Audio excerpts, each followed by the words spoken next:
வருகின்ற மாசி அமாவாசை அன்று சூரிய கிரகணமும் சேர்ந்து வரும் ஒரு அபூர்வ நாள். இந்நாளில் காகத்திற்கு உணவை வைக்கும்போது இந்த ஒரு உணவை மட்டும் வைக்க மறக்காதீர்கள். இந்த ஒரு உணவை காகத்திற்கு வைப்பதினால் பித்ருக்களின் அருளை நீங்கள் 7 தலைமுறைக்கும் பெறலாம். அதுவும் இந்த முறை வரும் அமாவாசை ரொம்பவே சிறப்பானது.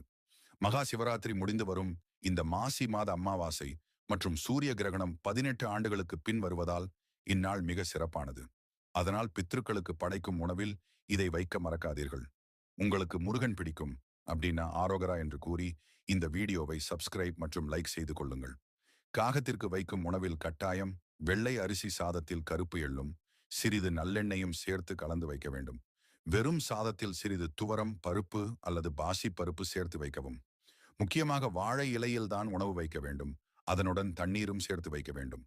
இதை வைப்பதினால் உங்களின் முன் ஜென்ம பாவங்கள் நீங்கி அடுத்த 21 தலைமுறை